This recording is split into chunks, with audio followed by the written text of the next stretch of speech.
possibly the future. I had to point off into the distance to the stars because we're going to the moon. But yeah, baby. We just concluded Wrestle Kingdom 15, 2-night spectacular and everything. And we got some thoughts, some things that we want to get off our brain, off our chest, and off our heart. And what better man to do with than the homeboy Anomaly? How are you, sir? I am ecstatic. Yeah, man, we got a lot of things to talk about. I mean, especially some of these matches from today as well, because I was texting you, trying not to spoil nothing, and I was just like, hey, man, this match right here. Hey, man, this match right here. But overall, I mean, we're not going to get into a specific match, but overall, what are your thoughts on freaking Wrestle Kingdom 15, night 1 and night 2?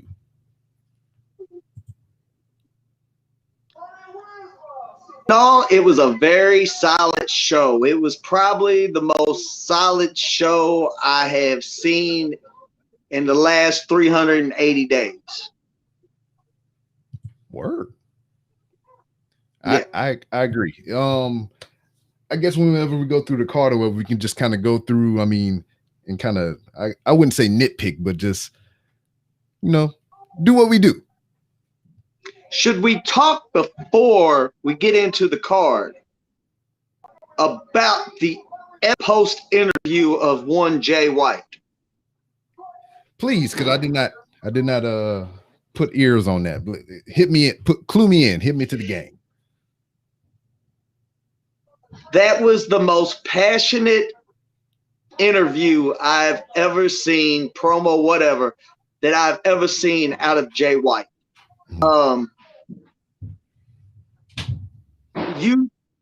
He put so much emotion into it. He had people thinking it was not a work. Mm-hmm. The thing that I like the most about it is he was like, more or less saying, I'm done. Why am I here? Why am I doing this? Why am I busting my ass, breaking my back? After he had, in my opinion, the best match of his whole career. I wanted to say that when we break down the matches, but I do agree with you. Yeah. Well, I'm wondering if this is a culmination play that Jay White may be showing up on AEW or Impact. Okay. Well, I mean, do you think he would, I wouldn't say lessen himself by making the move to New Japan USA or doing New Japan Strong? I'm thinking that it's part of this whole thing they're doing where they're going to put on a super show with AEW, Impact, New Japan, AAA, maybe MLW. We'll see. That's what I'm thinking. I mean, maybe that's what we're clamoring for. Yeah. And I mean, there's been an awful lot of talk about it, even on pro WWE podcasts like X-Pac. He's made mention of it, saying that they had to combine because there's a chance in hell they could fuck with the WWE, which I disagree with. But I'm wondering, could we get Jay White showing up on AEW and challenging Kenny Omega or challenging John Moxley? Or Moxley did a promo where he said he was ready to fight Kenta. I mean, could we be moving towards this? Mm-hmm. Yeah. A lot of the things that got people thinking about this stuff because of the mass exodus from New Japan, the Bullet Club elite portion of it, leaving and branching off and starting AEW and whatnot. So we automatically thought off top I know I did. I can't speak for everybody else. That I automatically thought that, hey, AEW and New Japan gonna be click tight. They're gonna have a working agreement and everything, and they're gonna be ping ponging back and forth with each other. We thought that because Moxley debuted with AEW and goddamn New Japan at the same goddamn time. So it was like, all right, yeah, this is the link, this is the bridge, and this is how it's gonna go. But it was just more or less, damn, Mox like, fuck WWE, I want to do what the hell I want now.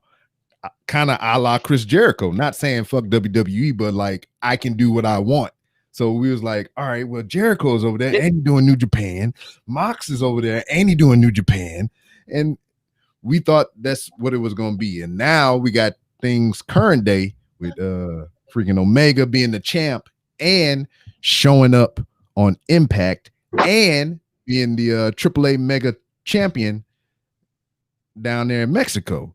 So it's just like so many links and everything. And you just, I'm excited. I'm excited about wrestling.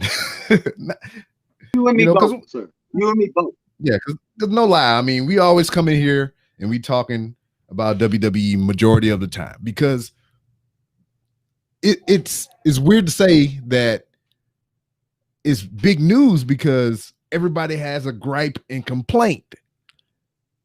The ones with AEW and Impact and all those other things is like, it's not so much griping and complaining like how we do with WWE. You know, it's just like, oh man, I wish they could have did this, or why are they doing this? But it's still good. It's still good. Just WWE is just in its own thing. And we got Brian in the chat agreeing with I don't like WWE, like the way their companies ran. I like my own individual stars that I followed their careers since they started their career that's there. I want to see them good. I want to see them make big money, see them build their name up so when they leave WWE, they better bookings and more. But the whole product of WWE, I think, sucks.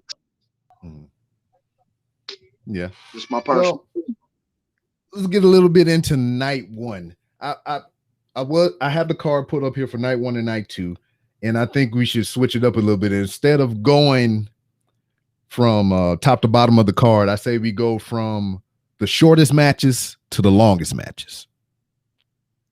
Well, you quarterback it then. All right, very well. So we have the shortest match on the card for night one, we're going to exclude the 21-man New Japan Rambo shit that they did for the KOPW provisional trophy champion bullshit, whatever the hell. Yeah, that was a letdown this year. That little battle royal this year. All right, so the shortest match on the card for night one is Kenta versus Kojima for the IWGP United States Championship right to challenge briefcase Money in the Bank hamburger sandwich thing. So it was originally supposed to be Juice Robinson, but he received an orbital bone injury from getting hit with the briefcase. So you know, he's out of the running. So Kojima stepped in at the last minute. And what I like about the New Japan broadcasting team, I know they switch out elements here and there, but who is that? Kevin Kelly? That's there really the mainstay. I like him, Rocky Romero, and I forget the other guy, Chris, the one that does the Japanese translation. I like that combination of the commentary team. It's good, but that dude that does the Japanese translation gets on my nerves, dog. I ain't gonna lie, he get on my nerves. Well, I mean, I like him because we get the instant translations and most of the stuff that I don't understand.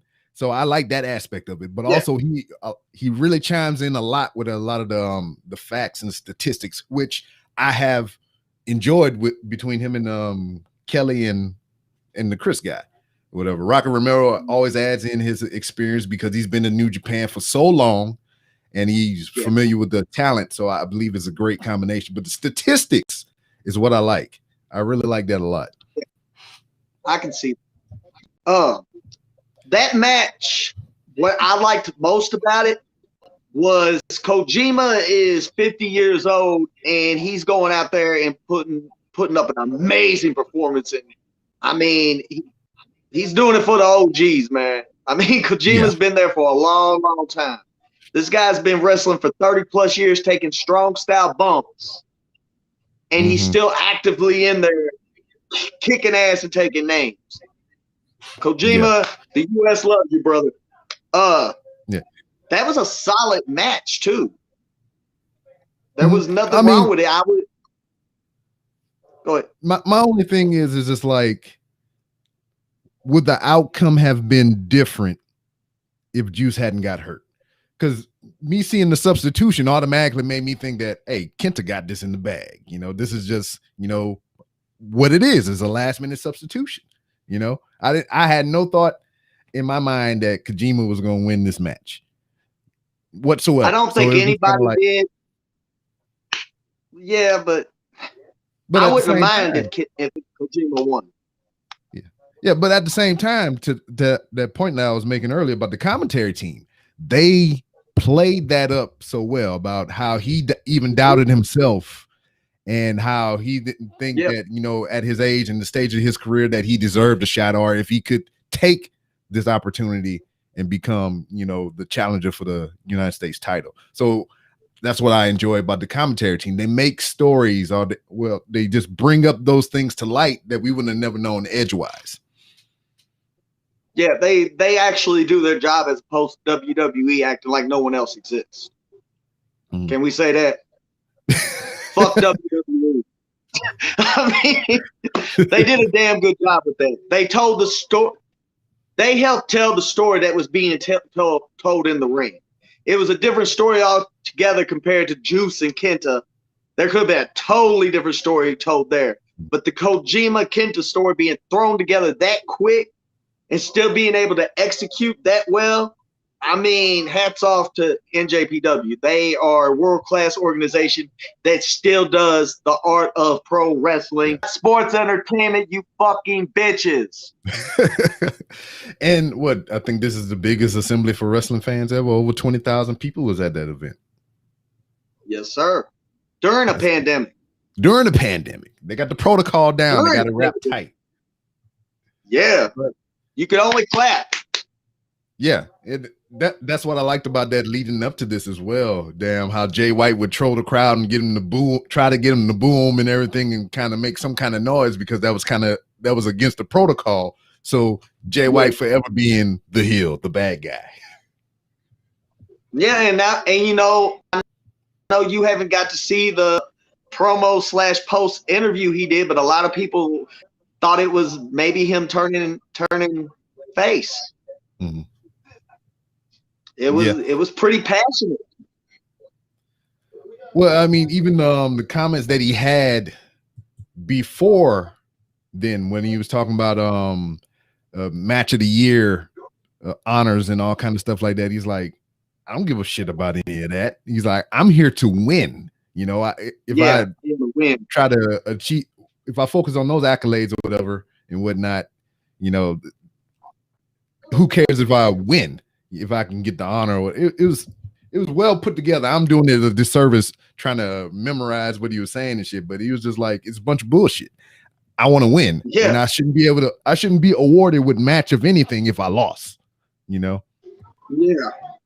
Yeah. This is once again what I would call, and I hate talking like an insider, because I'm really not. I'm just a diehard super fan and a historian, self-taught. But this was brilliant booking. This whole show was booked so brilliantly that it made you love pro wrestling. This is what I was always talking about when I said, when wrestling takes you to Neverland. You forget what you're watching is any kind of choreographicness or whatever. You're into the storyline and you're in Neverland again, dude. And that's what they've done with this show. This, I mean, regardless, and I've seen some bad reviews for Wrestle Kingdom 15. I have. And hey, more power to you. That's cool. It ain't your fault that you've been poisoned by WWE. But that is how a wrestling show should be. Everything about that was great. And then they played off the bookings for future storylines for the rest of the year off of that one damn show. Exactly. One being the next match on the card coming up short. It is Hiroshi Tanahashi versus the Great Okan, which love that match. I I thought it should have been a different outcome. You know, I could feel that. We kind of spoke about that with the Will Ospreay and Okada match, but I thought the Great O'Khan would have benefited from winning this match, but at the same time, he did benefit from being in this match with Hiroshi Tanahashi. Yeah, for sure. It wasn't like it was a squash match or anything, but I mean, he did his thing. Yeah, I mean, he was firmly in control for the majority of that match. You know, he got all his shit in, and you know, Tanahashi do what he do. He come back and he win. and you know, he has got a very unique character. Like, I like his character. I like the way he came down to the ring. He's got some swag to him, man. He got that drip going. He had, you know, half Tanahashi hanging off his mask. See, and he was one of the ones in that Young Lions class. It was him, Kitamura, Wato, and another guy. I forgot who he was, but Kitamura got injured and he left New Japan. He was the one. He was the big yoke dude that had the fanged mouthpiece. And I kind of think since they was in the same class, Great O'Khan, he borrowed that from Kojima. I mean Kitamura. I'm sorry. I think he borrowed that from him or whatever, because that was his thing. And then when he came back, you know, he was rocking the fanged mouthpiece.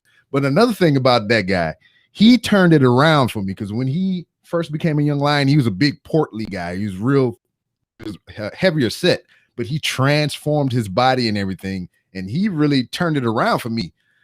In that class of Young Lions, him, Wato, and Kitamura was my three favorites. You know, that whole class was pretty damn decent, but those three stuck out to me.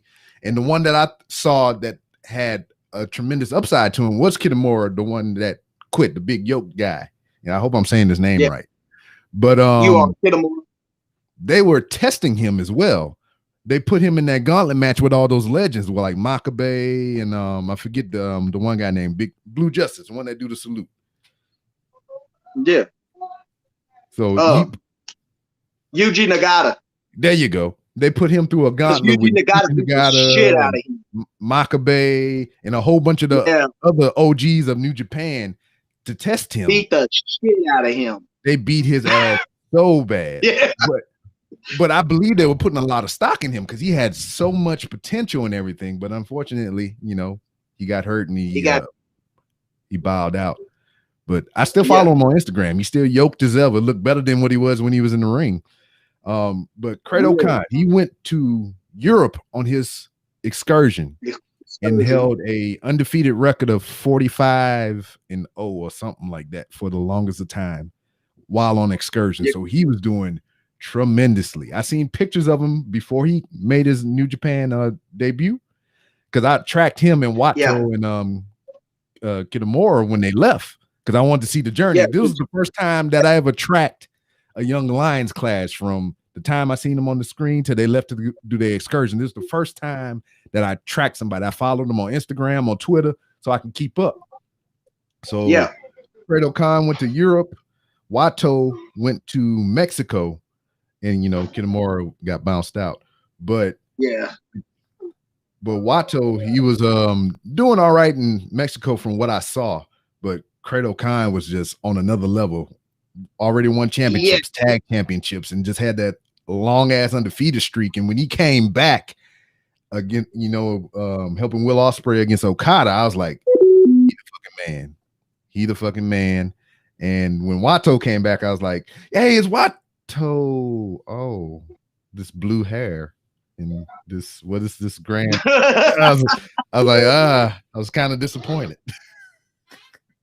Yeah, I people don't realize how much me and you text or just send random shit to each other on Twitter and stuff. You actually was sending me pictures of Great O'Khan like a couple months ago and was like, dude, look how the fuck he's transformed himself. He's got the makings of superstar in him. And I was like, yeah, he does. And that was actually the first match I had seen of his since he graduated from the Black Titans of the Young Lions, and he impressed me. I mean,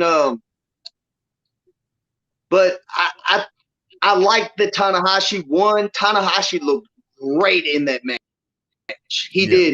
He's back in good physical shape. I mean, I don't think he's ever going to win the world title again, but really like to see them ununify the titles. I don't dig the IC and the world title unification at all. I think they need to use that title to build up somebody. Yeah. And I think that we'll do that eventually, because initially that was Naito's plan. He said that himself, that he wanted to defend them separately rather than together. Yeah. So that remains to be seen. I mean, we already got a challenger for the double championship, and I was kind of hoping once we get to that part that, it'll echo the sentiment that we were just speaking about defending them separately. But all in all, I was satisfied with this match. What it did for Great-O-Khan, it made Tanahashi still look like the superstar he is. I mean, you can't make him look bad. I mean, only he can do that to him. But, he barely does that. And it was a great star building moment for Great-O-Khan. Yeah, I mean, he put up a great fight. And I mean, you got to think Jay White did the same thing with Tanahashi when he came back. I mean, and he lost. Tanahashi is an epic superstar, especially over there in Japan. So don't expect somebody to just come in and pin him at Wrestle Kingdom. Yeah. And then, that was a solid match. Yeah. Also, what I was noticing too is, like, we talk about Great-O-Khan and Tanahashi. We talk about Jay White and Tanahashi and some of the other young guys that face Tanahashi. Tanahashi is being that gatekeeper for New Japan. He's like, hey, I'm the elder statesman here. I'm the man. So you young motherfuckers got to come through me, goddammit. Okada had to come through him. Yep. Ibushi had to come through him. Naito had to come through him. You're right. He's the gatekeeper. He's the John Cena of New Japan to a certain degree. Yeah, I can agree with that sentiment. Yeah, and I'm not down at John Cena. I think John Cena is actually an underrated professional wrestler. That's just my personal opinion. I have come around on him as well. I always talk to, Super Cena, get beat down, come back and win and all that. I was down on him, but he turned it around, and I'm a firm John Cena fan now. Next match on the card, coming in at 17 minutes and 46 seconds. It is Hiromu Takahashi versus El Fantasmo. Is for the right to challenge the IWGP Junior Heavyweight Championship on night 2. So this was a good match as well. But I've seen a lot of guys shitting on this match online, and I was surprised. I don't understand why. I mean, maybe because it's a Hiromu. They was shitting on El Fantasmo mostly. They was like, "Oh, he no sells. He's a spot monkey." Blah blah blah blah blah. I'm like, Hiromu don't sell. I think he did too. I mean, it was a damn good match. I mean, a couple of the high spots Hiromu did made me because I know his neck's still fucked up. Yeah. I mean, he took some unneeded risk in that match. I honestly thought it was a solid match. I would have given it a 3 out of 5 stars. Mm-hmm. That one spot where Fantasmo hit the top rope moonsault out into the to the apron. That was, it's like I've seen many of wrestler, just conquer those ropes. Grand Metalik in the WWE and a couple of other people that I've seen down in AAA just kind of walk those ropes or whatever. But I've never seen anybody walk them like that. And I really think he did a good job. Yeah, and there's some inner storytelling in there, like how we were speaking about before, how something always kind of leads to something else or alludes to something else and everything like that. After he did that moonsault, he was having problems with his foot, and he was using that same foot that he was having a problem with to attack Hiromu hands and other limbs and whatnot. And Hiromu made the comment about, something was off with that boot. Something was in his shoe or something like that, and everything. Those kicks and hits that he was receiving was like on had a little extra sting and tinge to him and whatnot. So that's just like a little something extra that you can put in the layer of that story. Because he worked the shit out of Hiromu. He fucked that hand up. And what I enjoyed about this match, we talk about storytelling and selling. Hiromu sold the fuck out of that hand. He did, and then he sold it the next night too. He protected that something like it was really broke, which it may have been. You never know. But especially if you watch yeah. Now I'm not. I don't even want to jump ahead, but the second night match, Hiromu was still protecting the hand like it was broken. So, that was pretty dope. So, yeah, it's just, I don't want to jump too much ahead of myself. Yeah, it's just awareness in your character and what's going on in these matches and whatnot. When you can carry over something that happened the night before or a week before or however long, just continuity is what you expect it in TV shows and movies. You should also expect it in your professional wrestling. But I mean, it kind of has a little different rules or whatever, but it shouldn't been that much. But that's the thing I like about Japan. Kayfabe still lives in Japan. Well, I had the sinking suspicion that it was going to be Hiromu winning this match and going home to face Taiji Ishimori. Because as long as I've been watching New Japan, as long as I've got to know the character of Hiromu, as long as I've got to know the character of Taiji Ishimori, these two hate each other. And every chance they get, they always want to fight each other. So I was just like, this is just poetic justice. They ain't going to do no Bullet Club versus Bullet Club shit at Wrestle Kingdom. Hiromu got this, and they're going to continue the story of Taiji Ishimori and Hiromu Takahashi. Definitely. And that's what happened. Yeah, because the rivalry between the two, I think Takahashi has the lead as far as wins. Yeah. I mean, like I said, though, this match, I gave it a 3 out of 5 stars. It was a good, solid match. There were some good high spots in it. Fast paced. You didn't get bored with it. I'd give it a 3 out of 5. Word.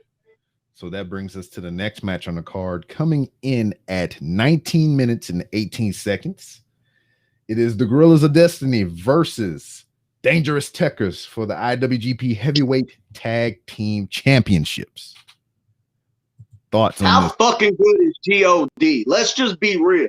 How fucking good are they? They are good. I always had a bias towards Tama Tonga since the first time I seen him. I thought that I think that dude can do no wrong. And then right. Camacho come in from WWE and NXT, his brother, and joining New Japan, joining the Bullet Club, and then becoming a tag team. I was kind of sour on him because of what I saw previous. I was like, he ain't too good. I mean, he's a good big man, but seeing him grow and develop over his time in New Japan, I got a little more respect for him. I mean, I still don't like him as much as Tama, but they do make a good tandem. Personally, I think they're the best tag team in the world right now. Word. Heavyweight tag team. I think they're the best. Just the way they're name a better tag team right now than GOD.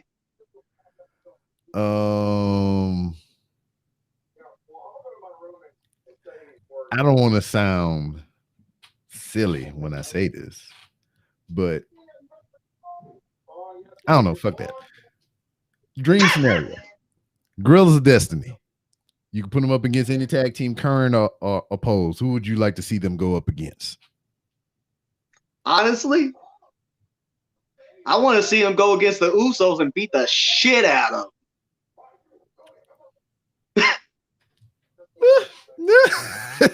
See, that's not bad. That's not bad. I said you got two different dynasties there, from the island of Tonga, and yeah. That would be a rough match, honestly. Because I mean, the Usos, they are good performers, but they don't seem rough to me like God is. Nah, that's what I'm saying. Imagine how I do not want to send my boys to WWE. Let me get that straight. But just imagine how great it would be if Tama Tonga just showed up right there in the middle of the fucking ring and gun stunned one of the Usos. Mm-hmm. Or even Roman Reigns. And that's my thing too, is just like, I'm thinking about it now that you bring these two teams up, is like, if I had to go to war, if I had to go in a bar fight brawl, and I can only take one of these two teams with me, I'm going with GOD over the Usos every time, you know? Yeah, come on, bro. Yeah, it's just like, I don't know. I mean, they Haku sons. Come on, bro. Yeah. They Haku sons. Apples don't fall far from the tree, man. Oh no. But I had mixed feelings about this one. It's just like, I wanted GOD to win right out the gate, but I wasn't 100% sure that they could pull it off. You know, it's just, I don't know. Did you kind of feel like the match just went through the motions for a little bit? Yeah. I was just looking for typical Jack Sabre Jr. spots and shit, where you arm ring to arm and do the little back kick and shit, or freaking a knee bar or something like that. But toward the end of the match, they kind of amped it up and everything, and there was a lot of shenanigans, because that's what both teams are known for. Like, yeah. You know, the thing is, I don't like Zack Sabre Jr. in tag team matches like that. I like seeing Zack Sabre Jr. just eat somebody alive in the ring one-on-one. This dude, he's got the it factor. I don't know what's stopping them from like pushing him further ahead, except for his weight. But I mean, watching him dissect somebody, I mean, he's a legit shooter. He could fuck you up in 20 different ways from Sunday. I dig that. It's masterful. It's an art form or whatever. It's just like, when you think you've seen everything from him, because I mean, what I come to know about New Japan, certain wrestlers are very formulaic. You know, they're gonna have to do these same moves every fucking time. Zack Sabre Jr. does that, but he'll surprise you every time with something different. And it's just like never the same. It's like, I can't explain it. It blows my fucking mind. He got to do it in the arm bar, then you flip it around, turn it to a triangle, then you take out of the triangle and go to a knee bar, then you go from the knee bar to a waist lock and a takedown, and it dizzy. He's so damn smooth. Yeah. First time I seen him, man, I was in shock. First time I seen him, he wrestled Ospreay in Red Pro. That was the first match of his I ever seen. And I heard rumors about how good he was. But just to see him and Ospreay in Red Pro like that, I was in shock. And plus, he fucking tore Ospreay to pieces, man. I felt bad for Ospreay. And what's funny? And what's funny about it? You bring up Ospreay and whatnot. I used to get Zack Sabre Jr. and Will Ospreay mixed up all the fucking time. So when somebody would bring up Zack Sabre Jr., I thought it was Will Ospreay, and I was like, "Oh yeah, that's the motherfucker that do the flips and shit." You know, and then I seen him in the CWC, the Cruiserweight Classic or whatever. He was in the first one, and I was like, "Wait a minute, that's not Will Ospreay or Zack Sabre Jr." I was like, "Who the fuck is?" Oh man, I got my British people mixed up. Yeah, but I always thought those two people were the same person. And I was like, "Oh, he looks different now. He changed his attire." Yeah. Well, yeah, I mean, you could definitely tell a difference in him now, because Ospreay's put on about 40 pounds of muscle. Oh, hell yeah. And he changed his style completely. Well, not completely, but he made some changes nonetheless. But he definitely made some changes. But there's still some more storytelling with this match and whatnot. At the end, using the metal claw against Dangerous Tekkers was a freaking pretty cool. Tamatonga. And he kept it. He's even posting it on his Instagram, nuzzled in the bed next to his plush stuffed animal or whatnot, telling it good night and shit. So there's going to be more between God and the Dangerous Tekkers. Definitely. And that's the good thing about New Japan. They build storylines. They keep it going. They keep it interesting. And kayfabe lives there. And you might see Tamatonga go eat with the glove. He might go out to eat and hit the glove next to him. Talk about what you want for dinner, baby.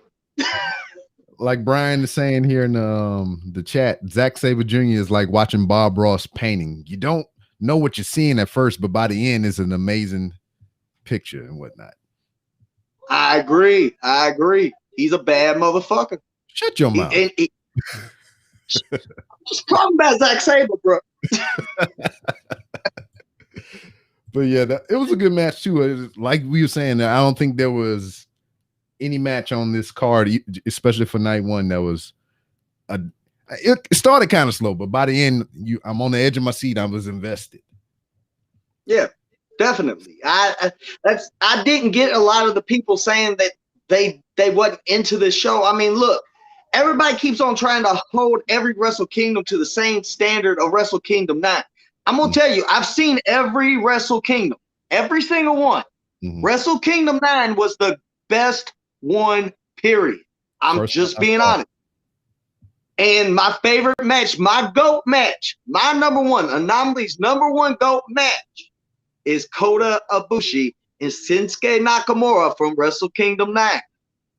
You are not going to be able to compare every Wrestle Kingdom to Wrestle Kingdom 9. That was an epic, super star-studded performance by every single performer there that night, because it was the first time they was really getting U.S. recognition. So they was pushing the envelope that night. So quit trying to compare it. And by gosh, you cannot compare the main events like Okada and Omega 1 and 2. I mean, Okada and Omega, that you can't compare these people. I mean, come on. There's a formula there with these individuals, man. You cannot expect to get that same formula from other people. Enjoy for what it is, though. I got some more on that later, but the next match on the card, well, not on the card, but as far as time wise, 31 minutes and 18 seconds. It is Kota Ibushi going against Tetsuya Naito for the IWGP Heavyweight Championship and IWGP Intercontinental Championship. So that is the second highest, lengthwise match on the card. After that is build this the main event, Okada and Ospreay. But since we're going in time order, we got the main event for night one. So now, in my heart of hearts, because we talked about this last time we was on the show. I mean, not me and you specifically, but when we did the last recording, I was talking a little bit about Kota Ibushi. He is not a homegrown New Japan talent. He made his way outside of New Japan and then worked his way into New Japan. So he's a real traveler. Yeah. So with that being said, there was a lot of trust issues with Kota Ibushi because he was unpredictable. He always wanted to do his own thing, wrestle his own way, and do it his own way, be his own man. He didn't want to live in the confines of a system per se. He wanted to just do what the fuck he wanted. So me getting to know Kota Ibushi because of New Japan and its small excursion that I was able to see, him being in the CWC, the same one that Zack Sabre Jr. was in, and just a couple of odds and ends here and there outside of New Japan, is just like, this dude is crazy. This dude is insane. It's just like his in-ring is just ridiculous. I've never seen this. Look at it this way. I'm a slender guy. I'm about to be 39, I think, here in the next 2 months. Kota Ibushi is a year or two older than me, I think. Yeah. It's just, hold on, let me fact check this because he doesn't look it. He might even be older. Yeah, he's in his 40s. We the same age. Me and Kota Ibushi is the same age. Okay. And that's crazy because I look a lot older than what I am. But this dude is ageless. He is timeless. He is a freaking specimen. If you can everybody talk about Randy Orton, and if you can create a wrestler, that's what it would look like. I think that's what JBL used to say. Nah, Kota Ibushi is what He is the mold wrestler for should a look professional like. wrestler. I mean, just pure athlete. But Yeah, there's been a theme with him. Anytime that he rose to prominence, and even Jay White spoke about this in a lot of his promo. Anytime he raised to prominence, the legs are cut out from under him, and he's just boom, he's down back at the bottom, or he disappear, or whatever the case may be. And I feel that it's just like, oh man, they don't trust him because he's an outsider. He wasn't made in Japan. I mean, in New Japan Pro Wrestling and whatnot. I mean, even look at the comparisons between him and Jay White, who is seemingly by birth an outsider, but he was raised in the New Japan dojo. he's a product of their system. Yeah, so I mean, he's been favored in my eyes. He looks like he's been favored more than Kota Ibushi, who I feel like is a better competitor all around. But I don't know. That's just kind of how I feel in the moment and whatnot. But it was just something nagging me. I was like, they're gonna yank the rug out from under this dude again, man. After he done signed his long-term contract, after he turned down the AEW shit, supposedly. I don't know. It's just my thoughts in the thing because there's a relationship with Kenny Omega and the other guys. And he had that flight tendency to go off and do other things, but he hunkered down and he stayed there. And that's even like his catchphrase now. He'll never retreat. He'll never, give in. He'll never leave, and he'll never betray you or some shit like that. So he's fully committed to New Japan, but they weren't at the time fully committed to him. They was like, I don't know about you, you crazy bastard. You might go do a freaking 380 corkscrew flip off a skyscraper somewhere and hurt yourself, and then where we gonna be then? But right, I don't know, man. It's just this match played with my heartstrings. It's just like, are they gonna do it? Are they gonna do it? Are they gonna do it? But I don't know. What were your thoughts on this match? Basically, I gave this match a 4 out of 5 stars. Mm-hmm. Which is down. I think it's down from what you said earlier. Or was that a different match? No, I gave this one. That was night 2. Yeah, I gave this match a 4-star. There was something missing from it. I don't know what it was. I've been saying for about 1.5 years, I thought Naito was the greatest active male performer in pro wrestling. Honest opinion, I think he's injured and he's not telling anybody. I think they're keeping it a hush hush because that was not Naito I know. Yeah. Something was missing. I will agree with you because, I mean, I looked at that match. I mean, they did do 35 minutes and everything. Yeah. But it just felt sluggish. It felt off. I mean, I don't know. It was just like I was expecting more.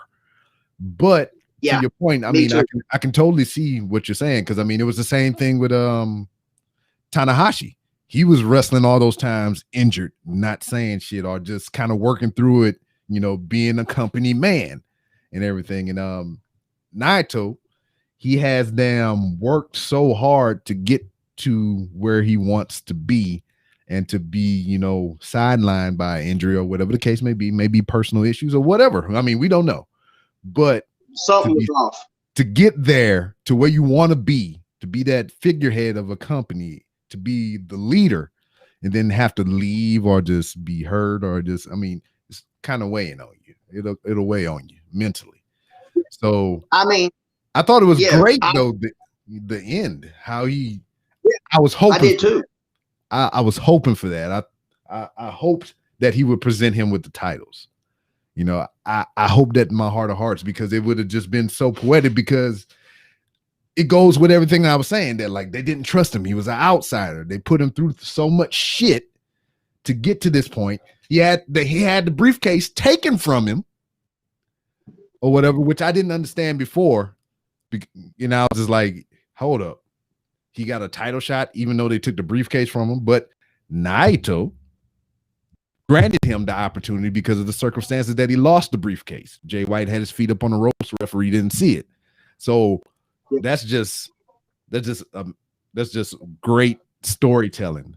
And it's just, I couldn't see it end any other way than Kota Ibushi getting his hand raised and both of those titles. Yeah. And I mean, just because I'm saying that something was off, the casual New Japan wrestling fan or the newer New Japan wrestling fan would not be able to pick up on shit that my ass picks up on. I've been seeing Naito wrestle for years and years and years and years and years. Okay. I know Naito's style. I know how quick Naito is. I know his timing. I know everything there is to know about this motherfucker. He was off his game yesterday or the other day, and Naito is never off on a Wrestle Kingdom. Something is going on with my dude. I'm just saying. And I think that also goes into him presenting Ibushi with the titles because he knew he couldn't properly represent New Japan the way he needed to. So he passed the torch to someone he knew could.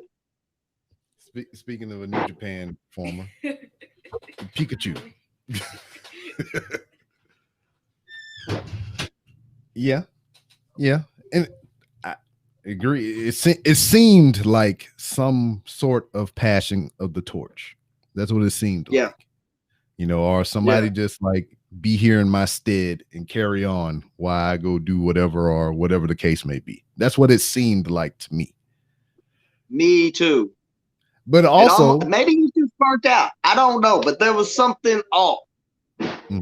But also I was thinking that like if this was the plan from Jump Street to put the strap on Kota Ibushi and have him go against Jay White in night 2, maybe they just kind of played down a little bit because he was going to go all out on the night after.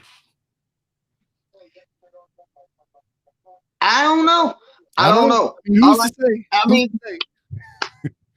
there was just something off, man. It did seem off. You're 100% correct. In my eyes, anyway, at least. I mean, we seeing the same shit. I was just like over, and I was just like, like what? Yeah, and just like the simple shit at the end, the symbolism and shit. The match was over. The bell was rung, but Kota thought they were still fighting. He went and laid down on him again after he got the 3 count. And he was like, "Oh, it's over? Like for real?" Like he couldn't believe he actually won that. That the thing that he wanted the most, that he finally had it. He couldn't believe it was true. And it goes with what I'm saying. They get to the top, get knocked down. Get to the top, get knocked down, and him not even realizing that he won and still thinking that he had to fight to continue to fight. Was just like great storytelling. Yeah, it was. That's the thing is, even if we're saying there was something off about the match, this was still brilliant storytelling on a great wrestling show.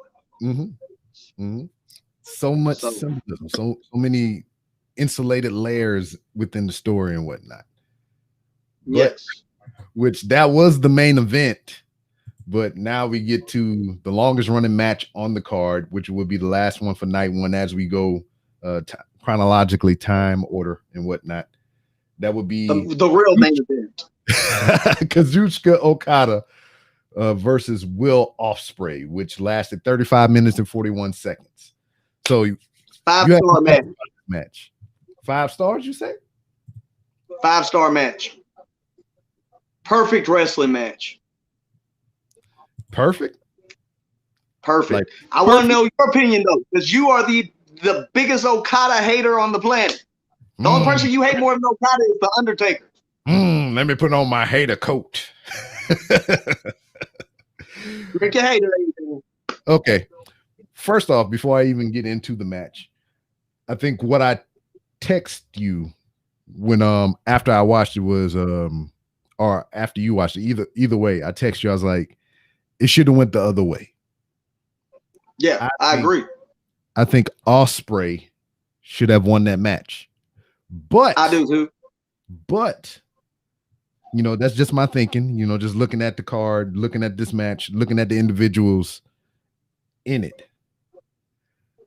After hearing the commentary team talk about, what was going on in the ring and the, circumstances surrounding this whole thing, I kind of understand why they went with Okada, because of what was built up to me on commentary is that Okada is trying to find his way back and to where he was before, longest reigning IWGP heavyweight champion, what I think most reigns as IWGP Heavyweight Champion. And they even not alluded, but they even brought up the fact that the dude is only 32 years old. And he's accomplished so much. Yeah, he accomplished so much in New Japan. You know, just phenomenal shit that I will not discount, even though he's not one of my favorite wrestlers. Yeah, I wouldn't. You hear me talk shit about The Undertaker. You're starting to hear me talk shit about Goldberg.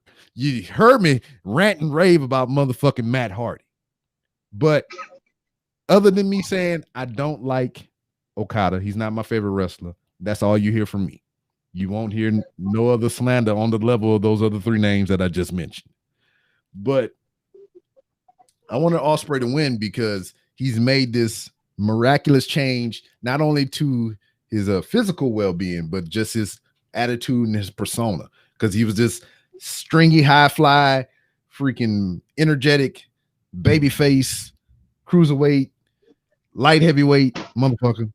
Then he put on the weight, beefed up, changed the style, became a heavyweight. And then now he just has this whole completely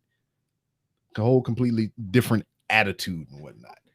And I don't know, man. It's just like I wanted him to win more than I wanted Okada to win. I don't even know if that's just my bias or my anti-bias, because I'm not biased for Okada, but it's just I'm not really feeling it, you know. The match, though, the match in itself, there wasn't a flaw in this match at all. The pace was good. Yeah, no stammers, no stumbles, no nothing. It was there. There was no spot that was just there to be a spot. Even the Spanish fly off the top, there was a reason for it.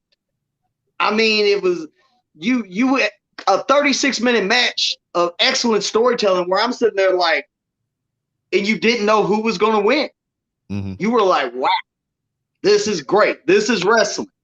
This is like I was caught up in that match. That was a great match.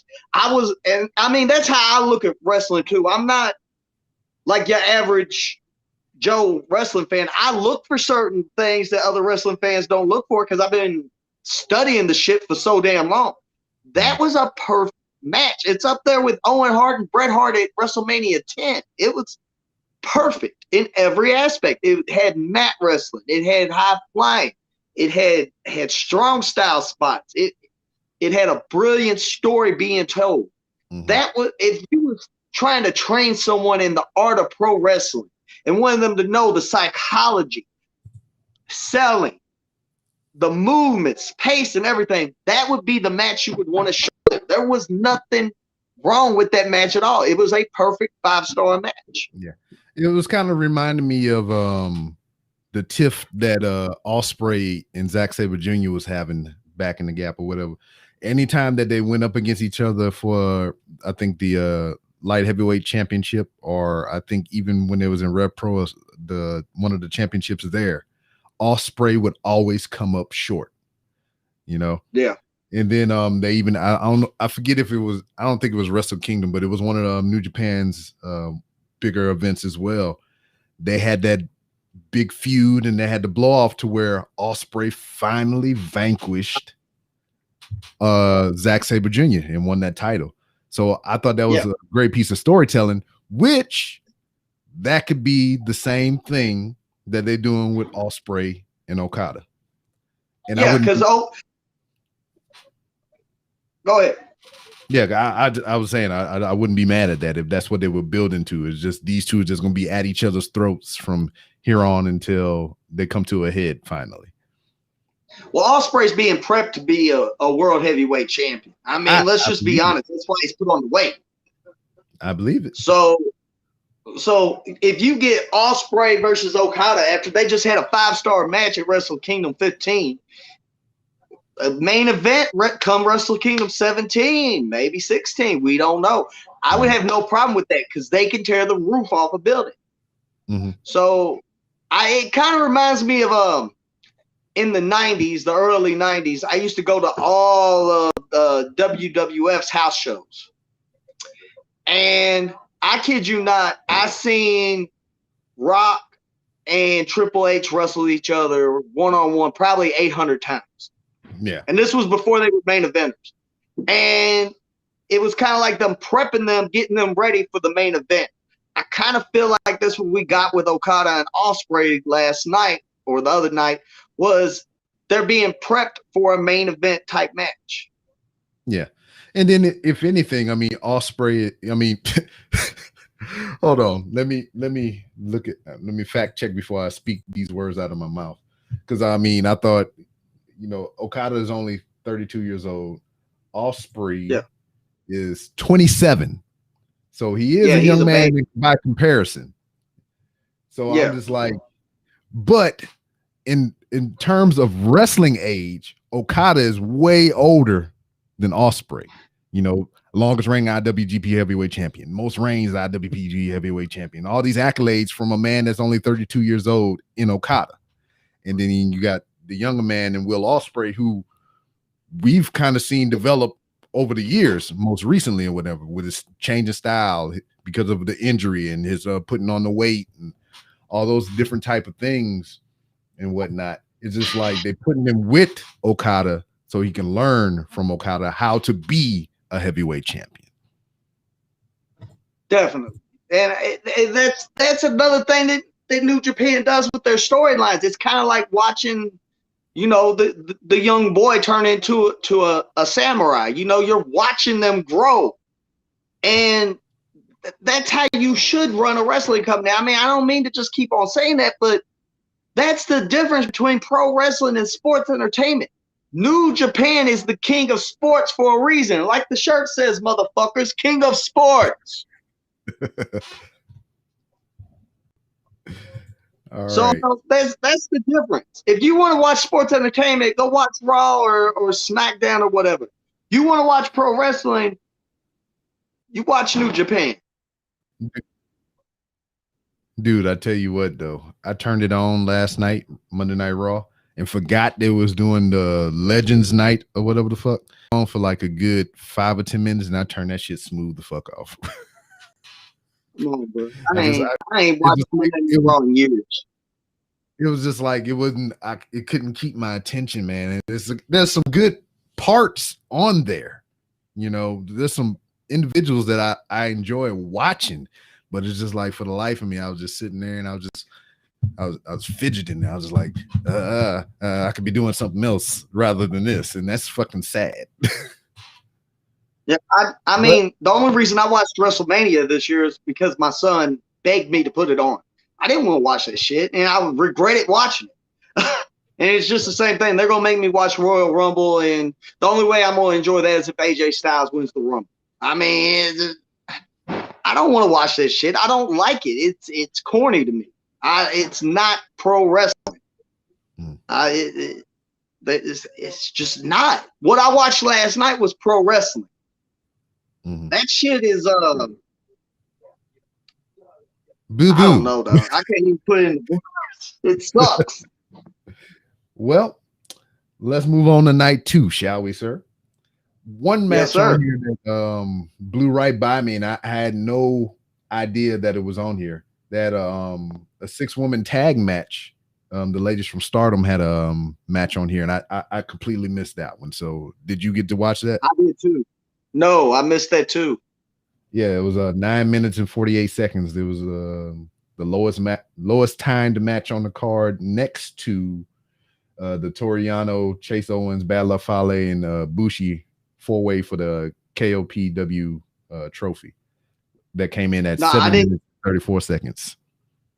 I didn't see it on my feed at all. I know Stardom's always on there. Yeah, because I played the whole thing from beginning to end for the most part, and it wasn't even on there. So I mean, I'll go back on there later and maybe I can find it. But I didn't even know that shit was on the card until I seen on Instagram somebody posting pictures of it. I knew it was on the card, but I didn't see it. So I was just like, maybe they didn't show it. But I mean, that's really sad we didn't get to see Stardom, but we got to see that Toriano match. I mean, Not hating on Yano. Yano could go when he wants to go, but I mean, he's come on, man. Yeah. Well, we know what we get with Yano. Yeah. For the sake of it, I will exclude the KOPW match, and I mean, since we didn't see the female match, I mean, we can't talk about it properly. But I heard it was okay. Yeah. I believe that. The next lowest time match on the card, coming in at 12 minutes and 49 seconds, was it was 2 stardom matches on here. It was a 6-woman tag and a tag team match. Man. So see, I didn't get to see those. I missed both of those. God damn. I like Joshi wrestling. I love Joshi performance. So I'm kind of pissed off I didn't get to see this. Yeah, so maybe we can go back and check these 2 out and convene and talk about it later. But yes, sir. Let's go down the card again. And the next lowest timed match at 13 minutes and 20 seconds was the boys from Suzuki Gun versus 1 and 8 Master Wato and Taguchi-san. So I didn't think they were going to win. Taguchi and Master Wato. And it's weird to call Young Lion freaking Wato I goddamn Master Wato or whatever. I know it's a character or whatever, but I mean, shit, you're a young pup, dude. Wato actually he was really good in this match, though. I liked Wato in this match. I can't call him Master Wato. No. Taguchi, you know what you're going to get with Taguchi. Taguchi is fun. We knew they wasn't going to win, though, but Wato, hats off to Wato. He's a star in the making. I don't know about the Masters. I mean, yeah, I think he need to change that about him, and I think he'll be better received. But I mean, there might be people out there that like him. I enjoyed him as a young lion, that just fiery motherfucker, just running around doing the drop kicks and everything, taking the just getting the ass beat the whole match, then making the comebacks and everything, and doing hot tags. I enjoyed that about him. That's kind of why I followed him when he left New Japan and everything. But damn, just the gimmick thing is just I'm not enjoying that, and it's kind of taking me away from his performance. But he did do good tonight. Today, which was last night there. Yeah. You know what the fuck I'm talking about. Yeah. Yeah. But you don't. Yeah. But, I think one of the standouts in this match as well was Desperado, who I believe they're grooming for something more than a tag team shit. Yeah, he can go. Desperado's fucking cold. So yeah. I'd like to see Desperado and Wato go one-on-one, honestly, in the future. Maybe. I had to look up the card, but New Year's Dash is up next, right? Yeah. Yeah, there's gonna be some more mixed tag matches and all kind of shit like that. So I'll look at that tomorrow after it finished airing. But I mean, it was a cut and dry match. I mean, there was some good back and forth. They had some chicanery from the Suzuki Gun fellows and everything. That had the bottle, didn't use the bottle, roll up shenanigans, things, and it was just what it was. I mean, title did not change hands. Suzuki Gun keep it in their camp, and we get to see what is the fate of the IWGP Junior Heavyweight Championships after New Year's Dash, I guess. Yeah, that's they need to build that the competition back up in that. Like the junior heavyweight tag team matches used to have more competition. Those used to be star-studded matches. Like if you look back when you had Young Bucks and Red Dragon and Rocky Romero, and those guys like going after that title, those were exciting ass matches. They were fun, exciting ass matches. That was kind of like just a card filler yesterday, unfortunately. Yeah.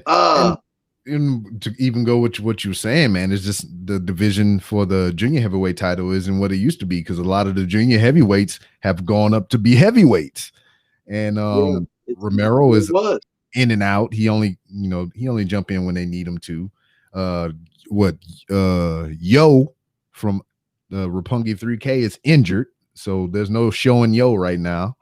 Damn, freaking what's his name? Shingo went up to heavyweight. Goddamn. So which was a good move. Yeah. LIJ is just kind of in disarray with their thing. The only, I think, junior heavyweight they have is freaking Bushi. And Romu. Yeah. And Romu. So I don't know if they're going to even do any tag team shit, because Romu got his own agenda, which we'll get into when we get to that match. But yeah, there's not too many people in the way of junior heavyweights. They had Robbie Eagles and El Phantasmo, but they broke up because Robbie Eagles joined Chaos when he broke away from Bullet Club. So that broke that tag team up. And just everybody's just heavyweights for the most part. Yeah, they need to build that division back up, man. And I mean, it's not like there isn't talent out there for them to build it back up. They just got to make it a priority to build that division back up and make it exciting like it used to be. Mm-hmm. Word. And then, I got really excited when they did the Super J Cup and they introduced like Chris Bay and freaking ACH and Leo Rush and all those other guys. I was like, oh man, they're coming to New Japan. And I was like, oh, this New Japan USA. And I was like, oh. And then what's the other guy that I was kind of excited for? Alex Zane. He signed with WWE at the Performance Center. And I was just like, well, ain't gonna see that guy for a long time. But all in all, good match. Is that your Pikachu coming up in there? That's the future world champion. Oh, there he is. I've landed my first shove it. Okay, we'll shove it your little ass out. Quit skateboarding. Okay. All right. All right, you're on a live feed, bro. Bye. Daddy. What? I did my dad a camera. Light a big. You go get it. I'm trying to reach it. Well, tell your brother to reach it. Yeah, he's trying to steal the show. Say hi, world.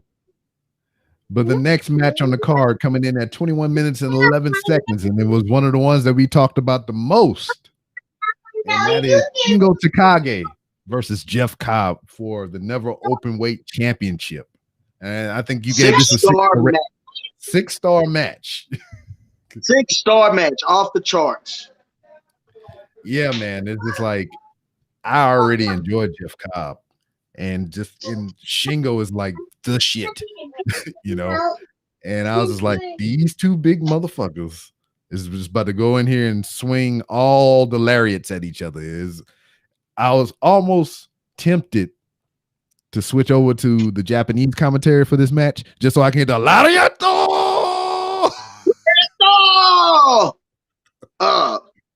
That match was strong style.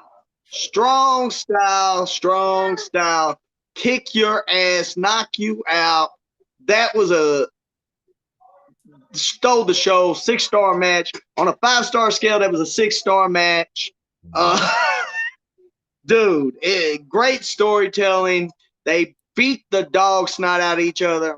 Watching the language, kids are present.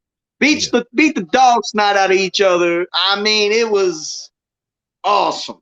Yeah. So I don't know, man. When I thought it was running down, like the credit to both performers, man. They really displayed their skill and talent in this match, because it's like, I thought one was hurt and it was just kind of, there was sandbagging because they were hurt, and then they would just power back, and just the strength of Jeff Cobb and hell, even that to Shingo. But hold on, yeah. Let me see something right quick. I need to get some height and weights for perspective.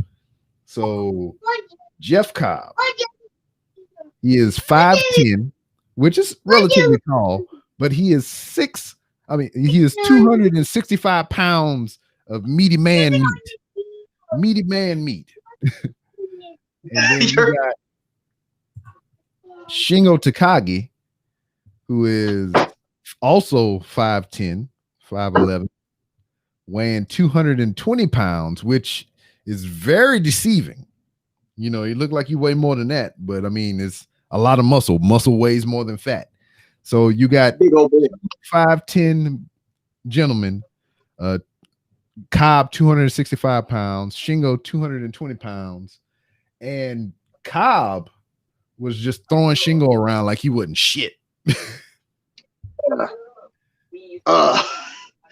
Dude, it was messed up because I'm getting done with my workout today, and I hadn't started watching day 2 because I was finishing my workout.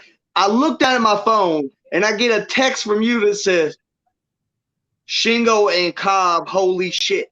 Yeah. And I'm like, don't spoil it for me. I was just like, dude, watch that shit. And I'm like, hold on, let me get to this shit. All right, I'm getting done with my workout. I'm going to watch this shit right now.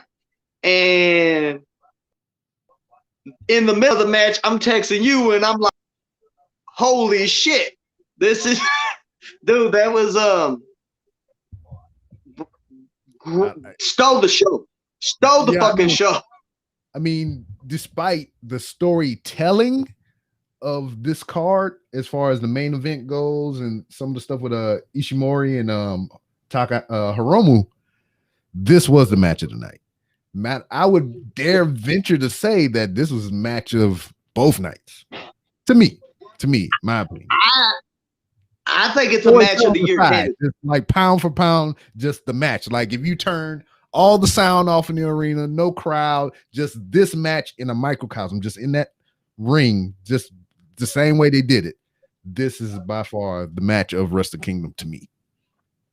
Yeah, it's a match of the year candidate by far. That's a match of the year candidate. It was that damn good. Anybody who has not seen that match that is watching this right now, you need to watch Shingo versus Cobb. That was like just watching a chaotic fucking montage of beauty.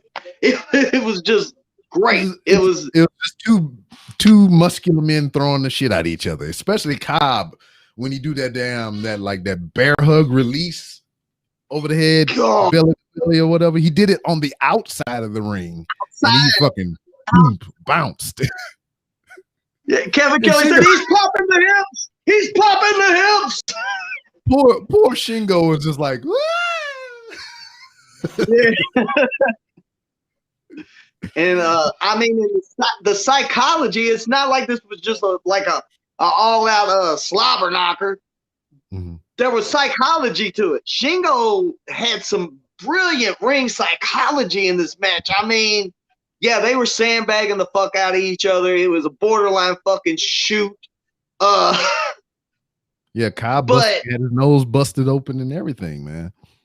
Yeah, but that was strong style. That's strong style. That was two guys going out there saying, okay, let's beat the shit out of each other. We're here to fight. Let's beat the shit out of each other. We know how this is going to end, but let's just beat the shit out of each other. Cobb showing off his Olympic prowess. Former Olympian. Yeah. Goddamn Cobb. Yeah.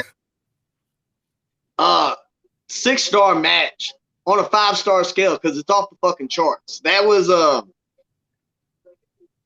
wow. That match made my night. Yeah, it's just like we know Shingo to throw blows or whatever. He usually the matches that he is in, he's more of the dominant type. But when you put him in there with Cobb, who, you know, they're the same height, but he give up the weight advantage, you know. So it's just like Shingo tried to go up, head up or whatever, which sometimes he prevailed, but majority of the time Cobb came out on top, especially like the traditional freaking shoulder tackles and everything, some of the clotheslines. And then Shingo just displaying his strength as well with some of the Last of the Dragon, because you got to lift that motherfucker up to do that. And some of his throws as well. It's just like, it was a cruiserweight match in a semi-trailer body. Yeah, I mean, if you think about the fact that Shingo was tossing around a 300-pound dude with hardly any give, I mean, it something else. And I mean that moonsault slam that Kyle pulled off was fucking, dude, that was something I did with my action figures when I was a kid. I never thought I'd see that in real fucking life. I mean, and he did that to a guy that weighs almost 230 pounds. I mean, it wasn't like he was doing this to, 130 pounds. Somebody like that. Yeah. He picked up a dude that's a solid 220 pounds and backflipped with this son of a bitch in the air and slammed him. I mean, even the whole, even though his power slam, the Tour of the Islands, just damn. And it got kind of scary. It got kind of scary at first because he tried to go off the top rope. I think he did that against somebody else with the Tour of the Islands off the top rope, and it looked like he almost dropped Shingo, man, and that shit was scary as fuck. But he yanked him back up, and they just kind of kept going from there. But that was like the only scary part of the thing. Other than that, it was a masterful match. It was. There's no other words, verbs, and adjectives that I can use to describe this match. The only thing that I can say with confidence, go watch that shit. It was up there. It wasn't as hardcore, but it was up there with Makabe and Ishii at Wrestle Kingdom 9. It was pretty fucking hardcore. Yeah. But you gotta remember, Makabe hit Ishii so hard at Wrestle Kingdom 9, Ishii puked. I mean, but fucking gangster. Just think of I guess Ishii and Minoru Suzuki, but add the agility and spring of freaking Ricochet and Ospreay. It just doesn't make any sense in my head. It's just but that's what happened. Great match. Right. We could do a whole fucking show just on that match. Wow. Yeah. We could. Yeah. Speaking of different things, like I missed this part, and it's being brought up here in the chat right now that Ospreay has a new name for himself. He named himself something. Did you catch that?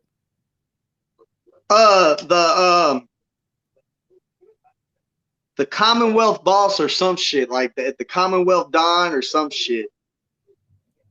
Yeah, what was that name? If you're listening in the chat there or viewing here, if you I know Brian down here is talking about it. What did he name himself specifically? Because I missed that whole thing. The Commonwealth. It was some gangster shit. Some gangster shit. Oh, so we can do this shit like gentlemen, or we can get into some gangster shit. That's what we doing now. Yeah, it was some gangster shit. It was some gangster shit. All right. I can't remember exactly what it was, though. Once again, look at that never open weight championship match between Cobb and Shingo. All right, coming definitely in next at 23 minutes and 40 seconds. It is Sonata versus Evil. Worst match of the night. Yeah, I got some words on this one. It was lacking. I fell asleep halfway through it. I would not fault you for that, sir. It's just I don't know, man. It's just it feels like Sonata has plateaued, and then also with Evil, it just kind of like he's at where he's at because New Japan at the time was in a fix. They needed something new, something different, and he was just like the guy to do it with. But the match was boring. It just didn't have nothing to it. And I know they want Sonata to be this world heavyweight champion style stud, and I don't see it. I didn't see it when he was on Excursion in TNA. I didn't see it then. I don't see it now. I have never seen it. Saying he had a good match against Okada, I mean, Okada's getting to that point where have a good match with a broomstick. I mean, I don't see where Sonata's got it like that. And Evil, like you said, they needed something new. They was in a bind. Let's put the title on Evil. I mean, the worst match of the night. I could have dealt without it. It was boring. Like I said, I was leaning back like this, like, what's going on? Yeah, but back to Ospreay is the Commonwealth Kingpin, so you were correct. Told you it was some gangster shit. He's the kingpin now. He got B. Priestley over there rolling his blunts. He got some cognac on the side. He's the kingpin now. The cognac kingpin. Yeah, right. But I don't know, man. It's just like these two individually, I had so much hope for, in the beginning for them. Evil had the match with Jericho. It had the great match with Okada. He had a good match with Tanahashi. And he was like making those steps to becoming either Intercontinental or, dare I say, a heavyweight champion at that time. And I just kind of feel like they waited too long. And then when they did it, it was just kind of like, it was a shock. If they was going for shock and awe, they definitely did that. But it was just after it was over, it was just kind of like, meh. Yeah. Yeah. Meh. Sonata, who I feel like he's another one of those guys like Yujiro.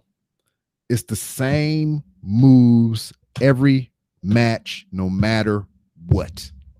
He's gonna do a moonsault out of the corner and go into a dragon sleeper. He's gonna put a motherfucker in the dragon sleeper and spin him around. He's gonna go for the moonsault and miss at least once, or he's gonna hit the moonsault on his back, flip the guy over, do another moonsault again, or he's gonna do the fake freaking flip over the top rope, then do a plancha outside. Then what? I mean, I think I just named every move in the match he did, right? That's what I'm saying. I've never seen it. I know everybody wants to see it. I don't see it. He's not all that to me. Like I said, the match, I honestly think Evil's better than he is. And given the right dance partner or opponent, Evil can put on a fucking clinic. He could put on some great matches, but him and Sonata wrestling each other was piss poor, suck ass. Go to the bathroom during this match. Skip this match if you want to. Go make yourself some food, order a pizza, something. The match ain't worth watching. It's not that good. There's something you can probably pull good from this, but it's just like Sonata needs a change. Sonata needs a change. Name one good thing about that match. That it ended. Thank you. That's the only good thing. But I don't know, man. It's just like there needs to be a change in Sonata, because they call him Cold Skull for a reason, because he doesn't really emote. He doesn't really, he's just there. He does. Matter of fact, interesting point that was brought up during this whole match on Sonata's part. He did not throw one single punch in his offense throughout the whole match, because it's the same shit. You think they're building him up for that? But it goes back to what I'm saying. It's just like it's the same shit. Drop kick, paradise lock, dragon sleeper, moonsault, plancha. That's the 5 moves of goddamn Sonata, And then he doesn't emote, so he doesn't really like connect too much to the fans. It's just like he's there. He's just there doing the thing. It's like he on autopilot. He's a great athlete, but it's just like he get in the ring, boop, autopilot. Robot Sonata taking over now. And that's it. Yeah, there's no psychology to him. There's no emotion to him. There's no anything to him. literally, if I'm watching a wrestling match and I'm falling asleep, there's something wrong with the wrestling match. Or maybe That you're was tired. a piss poor match. Yeah. But I was trying. You wouldn't have said something. I think I had mentally blocked that match out. I think it was like blocked out of my mind. I never wanted to remember that again. But for me, the commentary kind of made up for it a little bit because it would play into what we will see later on with the main event. But since we don't have too much to say about this match, so let's cruise on to the next thing. Next on the card, coming in at 25 minutes and 31 seconds. It is Hiromu Takahashi versus Taiji Ishimori for the IWGP Junior Heavyweight Championship. So I think you had some words about this match, correct? I would have rather Ishimori won the match. I think he surpassed Hiromu as a performer. I think he carried Hiromu through the entire match. Huh? Do you think that's due to his injury, though? Yes, I do. And I mean, I love Hiromu as a performer, but he can't perform on the level that he was on prior to, and I get scared for him when he tries to do the high spots like he did against El Phantasmo and stuff. It's like I'm cringing because I know how fucked up his neck is, and then to see them put the title on him when Ishimori is at the top of his game right now and he's just fucking a buzzsaw. But that kid is Ishimori is the total fucking package. And that was the worst match of those two I've ever seen. I mean, Ishimori and Hiromu have had fucking clinics, 5-star clinics. That match was barely a 3-star match. I knew from the time that he came back, and I'm talking about Hiromu, that he was New Japan's golden boy as far as junior heavyweights go. And one, like we were saying not too long ago about the junior heavyweight titles, is there's not too many of them, you know? No. So there's not. There's lacking. One, you had Hiromu, who was getting hot before his injury. He was just, his star was just rising and burning ever so bright before he got hurt. Yeah. Then, it was almost uncertain if he would ever walk or let alone wrestle ever again. So he come back to all this fanfare and everything just in celebration of him overcoming his injury and being able to wrestle again. And it's like they've just been gifting him shit because they could have lost him, And it's just like, here you go, Hiromu. Here you go. Retire Liger for us. Goddamn. Win this IWGP Junior Heavyweight title again. And just, I don't know. It's some other interesting stats that the commentary brought up, which I thought was superb. Commentary on point for this whole program and whatnot. But yeah, as soon as I seen Hiromu win the best of Super, I was like, oh yeah, he getting the title, no problem. And I knew it was going to be against Taiji Ishimori, who has out of their freaking skirmishes has the most wins out of the both of them. So shit. I mean, I'm like this when it comes to Hiromu. Because before Hiromu's injury, I was the biggest fucking mark for him on the planet. I thought he was just fucking amazing in the ring. And now, like I said, I see him do the high spots, and I'm like, oh no, Hiromu, don't do that because I care about his well-being. Yeah. But then to put him in the ring with Ishimori, who Ishimori could give you a 5-star match with anybody on any roster in the world. He can. I mean, that's the match was just you could tell Ishimori was doing his best to protect Hiromu too. So Yeah. this match was 3 stars. It ruined the whole match. And I mean, just to put the title on someone you know is probably running it at 65% health and putting the title on them when you got a superstar like Ishimori right there, it just this made no sense to me. None of it made any sense to me. I mean, So we got a comment in the chat.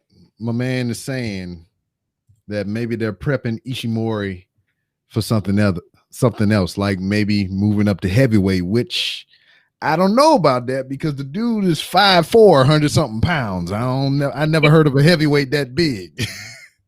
nah, that's a misconception because he's cut up. And on TV, he looks bigger than he really is. Dude is tiny. But like you just said, he's 5'4". He's max muscle. I mean, Kenny Omega is 6 foot tall. You know, I mean, that was a comparison that was made, but I mean, that dude's 6 foot, 200 something pounds. I mean, that's understandable, maybe being a heavyweight. Skeeking in there, but I mean, that's still heavyweight, over 200 pounds. Yeah, I mean, it's see this. Yeah, Ishimori is like small. This is the thing.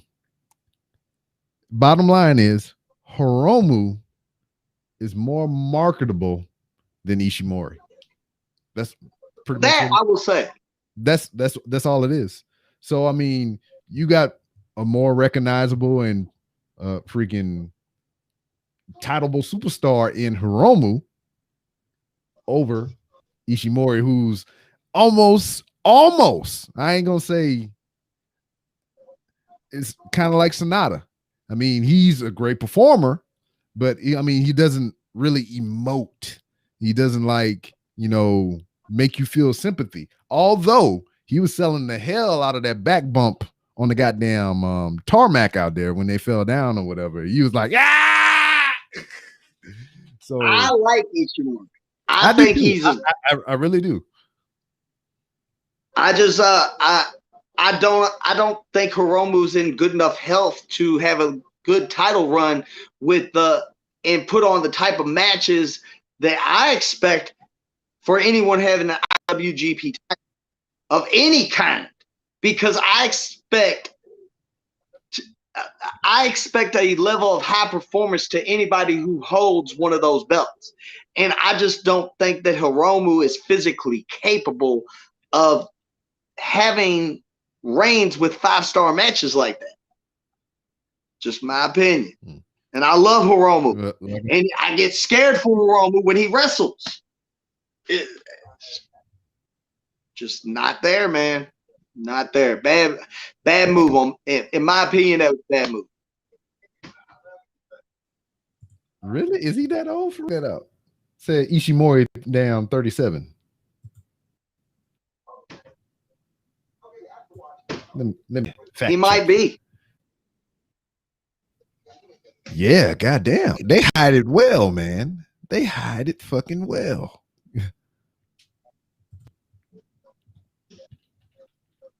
Well, I mean, they work out a lot and they take care of themselves. Well, I'm doing trash. These motherfuckers in my age bracket, 37, 38. Well, I mean, I'll be 43 next month, so you know, nobody thinks that. No one believes that. Yeah, no one believes it. But I'm born in the 70s here, so my wife. That means you got experience. yeah. So what's next on the card?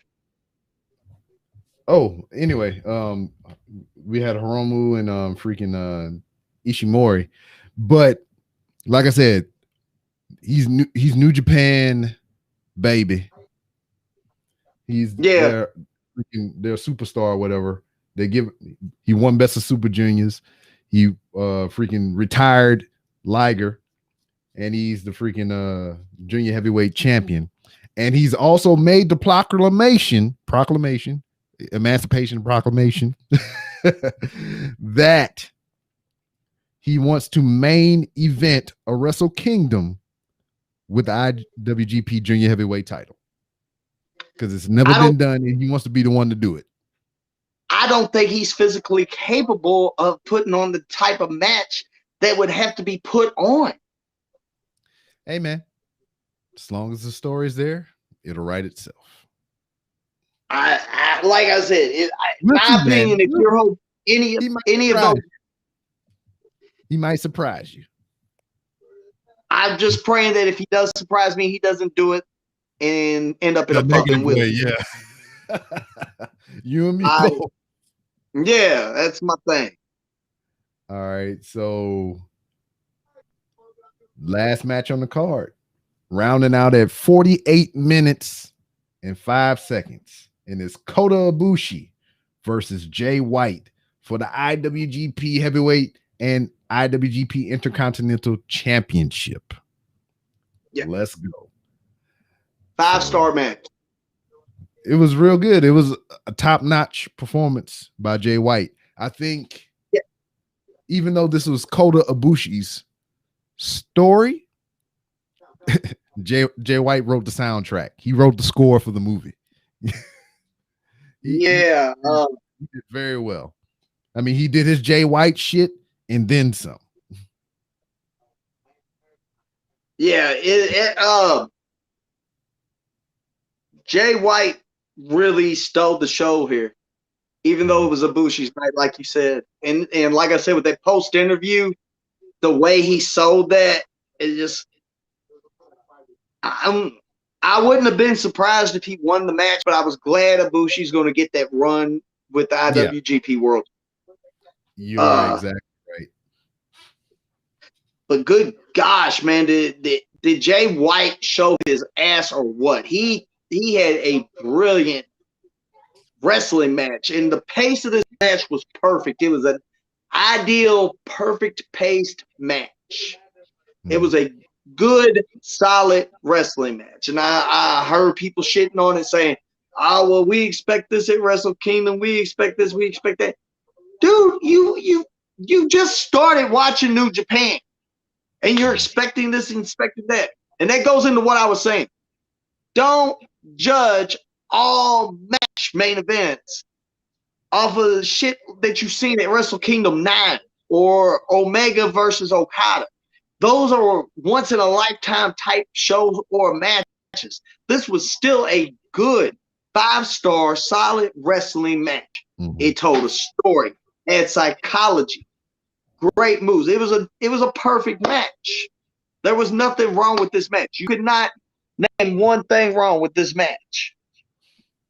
Man, it also broke a record in the Tokyo Dome for the time length that it ran, 48 minutes and 5 seconds. The previous match I think was 46 minutes and some change. I can't remember the seconds exactly. So this was a record-breaking match for the Tokyo Dome at freaking Wrestle Kingdom for a title match. And it was a great match. I had no problem. What I thought was funny, though, not to cut you off, what I thought was funny, though, the very beginning, before they really even locked up and did anything or whatever, how Jay White was like, okay, get down off the apron.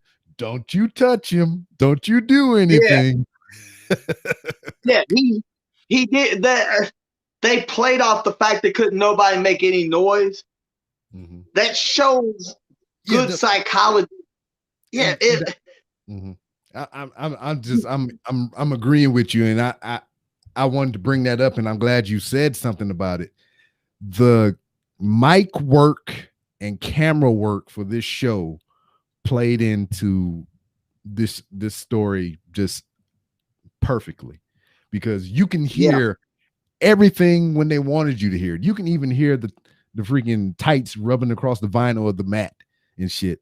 I mean, you heard everything when you needed to hear it, especially when Jay White was admonishing Ghetto. He was like, no, don't you do that and everything. Or just when Jay White be berating Ibushi when he's down on the mat. I mean, you can hear what he's saying, and I think that was a masterful job. It was. And That is what you call psychology 101. That was great wrestling. That was some Jake the Snake shit. Jay White is really coming into his own Yes. as a performer, and it's great to watch because the kid, he's actually surprising me because he's really better than I thought he was. I'm glad he grew some face. I don't know, man. That facial hair kind of looked funny. Because when I first seen him, I was just like, yo, this dude looked 12. He looked like he's straight out of freaking Grease, John Travolta and shit. You're the one that I want. I don't know which episode it was. Which episode it was that we did a wrestling is trash. But you said what if Jay White grew a beard? Would that make him better? Yeah, exactly. Because you were saying how you didn't like him. I was like, what if he grew a beard? And he did. And now he's awesome. He was like, what if he grew a beard? I can't remember if that was one of the old school episodes. It was just audio or what it was. But yeah, we got into that whole thing. We was like, what if he grows a beard? What if he does this?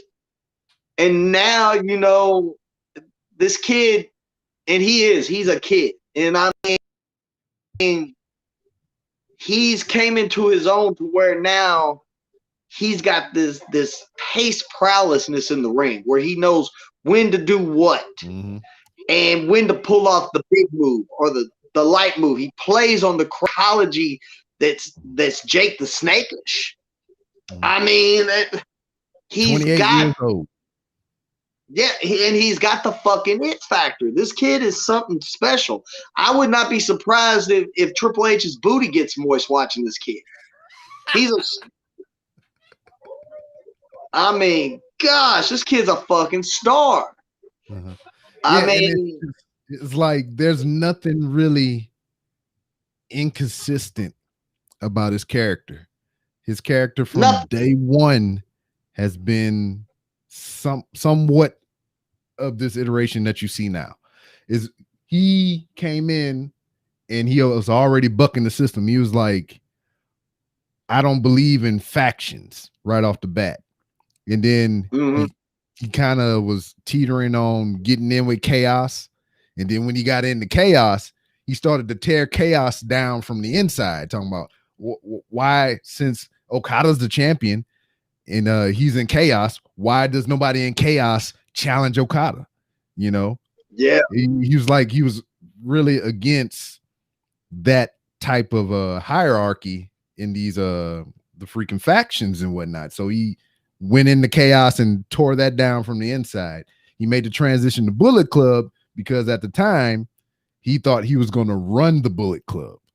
And, he is now for the most part, but at the time it was just like he was inserting himself into Bullet Club so he can work his way up and take over Bullet Club and everything. Yeah, and his character's been the same and has been consistent since day one, and it's only grew on top of those things. And I like that a lot. Yeah, and that's what I'm saying on this post interview.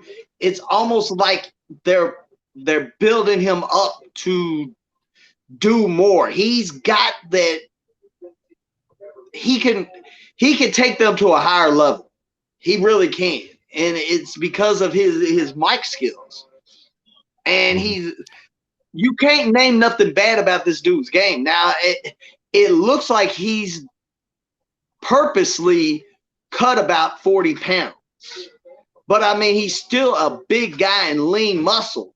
But it's looked like he's cut about 40 pounds. But that means if he can cut it like that, that means that he could build it back up anytime he wants as well.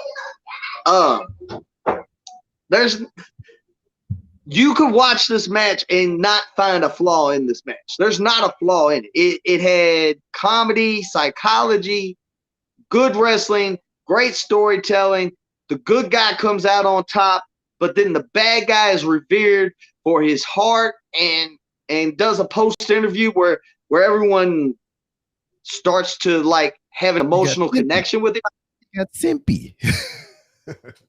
Yeah, Jay White got fucking sympathy. This guy got fucking sympathy. I mean, and that's something like MJF could never get. Mm. I mean, MJF's fucking arrogant heel. He's great at what he does. He's an arrogant fucking heel. Yeah, I thought it was a little much over the top at the Brody tribute when he pulled the sun mask off and started spitting on it and shit. Thought that was a little over the top, but given the fact that was Brody's son, there's no doubt in my mind that he hadn't hipped his son to how wrestling works. So, you know, I was just like, okay, that makes sense then. You know, can we speak on that real quick? I know a lot of people, you know, I think a lot of people have started following the show more since we've been doing the video. But when we started doing this, it was all audio over the phone. And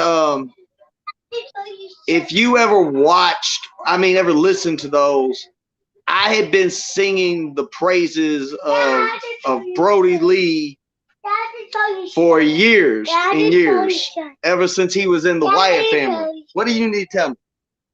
You didn't give me no that.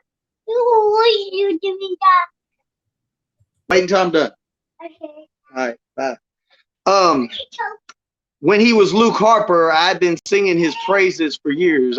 When he was injured, I said it has to be the doctors that aren't letting him perform, because Luke Harper would just put duct tape on his elbow and go out there and wrestle. Daddy. What? Tell me about your jacket. Okay, we'll get it. So, I mean, I just want to say that, you know, this really touched me hard, because I seen how great Luke Harper was, Brody Lee, long before, you know, he died, and now everyone's like, oh, Brody Lee this, Brody Lee that.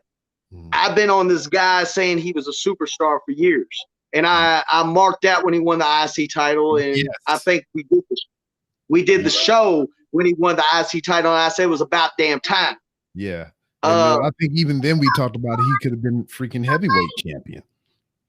Yeah, that's what I'm saying. We was on the Brody Lee train long before he was the Exalted One, and that hurt, knowing that he was finally getting to do what he could do, you know, with free range, and seeing how he was just making that character his own, and for this to happen, man, is real heartbreaking to me, man. It really tugged at my old heartstrings, man, and yeah, I just want to take this time to send my thoughts and prayers to the family, man, and he will be missed greatly as a performer.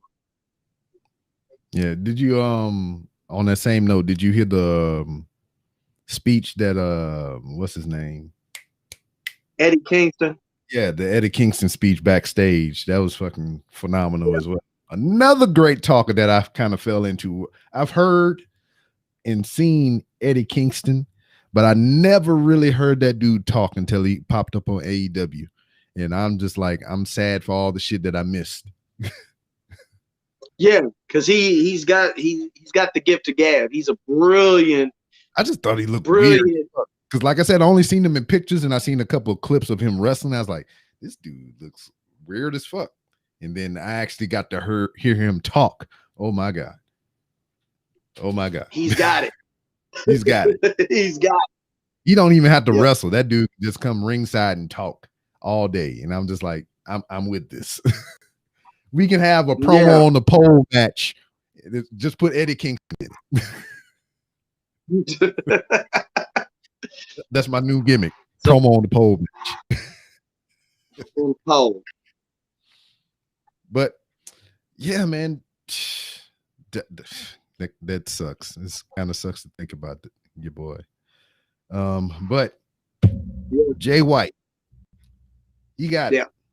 I don't know where you from here, but he got it. Another question that was asked in the chat: how long do you think it will be before they separate the IWGP Heavyweight and Intercontinental Championship? My thought was when I saw Sonata, the Ibushi won, that might have been the separation there, to where he would have challenged for the IWGP Intercontinental title because, I mean, we did talk about Sonata earlier, whatever. We said what we said, but out of the two, I see him more as an Intercontinental guy rather than the heavyweight championship guy. But we still need to see what Kota Ibushi wants to do. I know he accepted the challenge for a later date. He didn't say when, but he did accept the challenge, and that was not Naito's thing. He wanted to defend each belt separately, but we don't know what Kota Ibushi wants to do. Will he honor what Naito said? I don't know why I'm saying that. Naito said, or will he do his own thing like he tends to do? I guess time will tell, but I'm kind of scared that Ibushi versus Sonata will put me to sleep. Well, I mean, there'll be something to pull from that. But as far as how long will it be until, I don't know, they can start cycling talent in more regularly, I don't think they'll separate it until they can do that. Because, I mean, they're suffering in a way the same way WWE is and how AEW is. They're not really bringing in too many new people because of all the protocols that are in place because of COVID and all this other stuff. I mean, there's a vaccine now that's floating around. So, maybe things will change over time, but that's not going to be no time soon. So until they can get new faces in there, replenish that junior heavyweight division, I don't see them separating those titles no time soon. I mean, I guess we'll just see. I don't have no problem with rules what that they we did were this show. talking about earlier. I mean, they might let a person like Taiji Ishimori or even challenge for the IWGP heavyweight double strap elemental P thing. There's a lot of letters in there.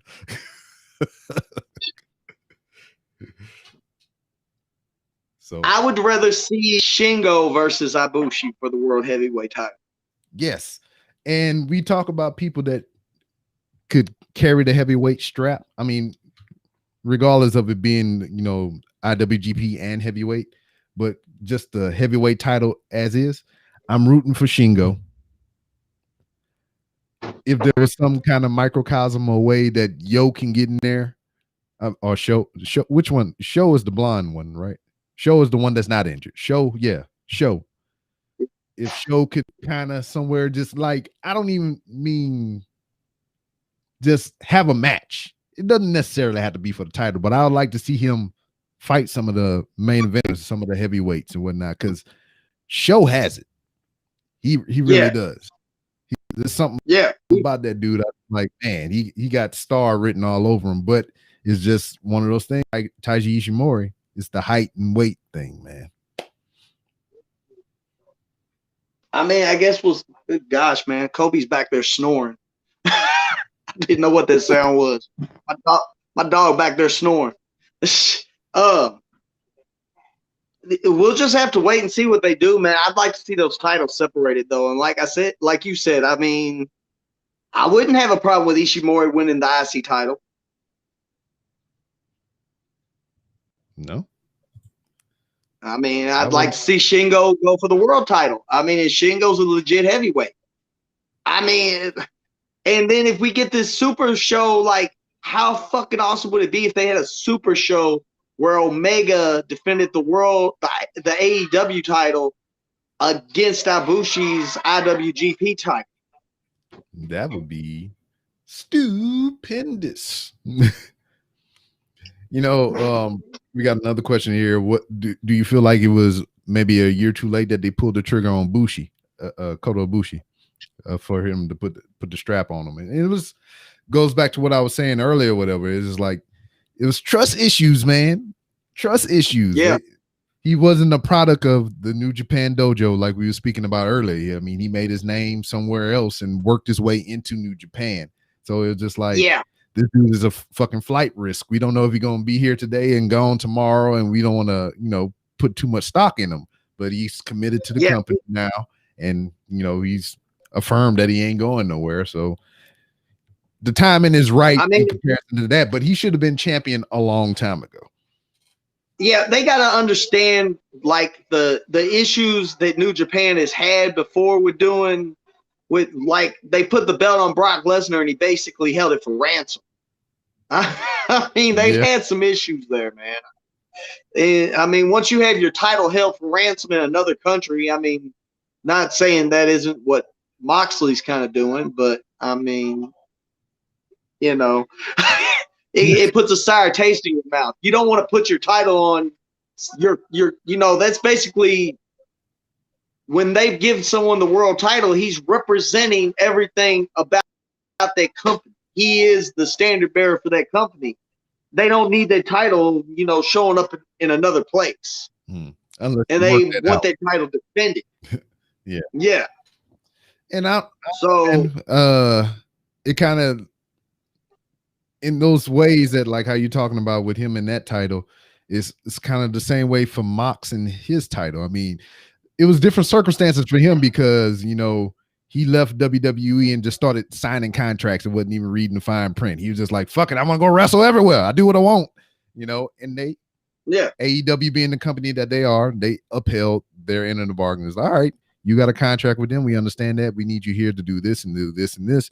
And then this pandemic shit is a whole nother level of some other shit. Because, I mean, I believe Moxley would have been in New Japan more often, you know, with defending that championship.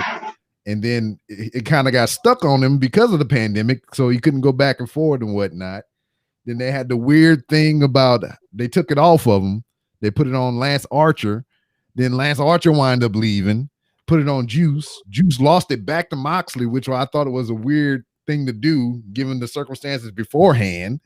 Because you took it off of him because he couldn't come there. Then you put it on another guy that left. Then you took it off of him and put it on Juice. Then you give it back to the guy that left originally. And I'm like, what the fuck is this shenanigans?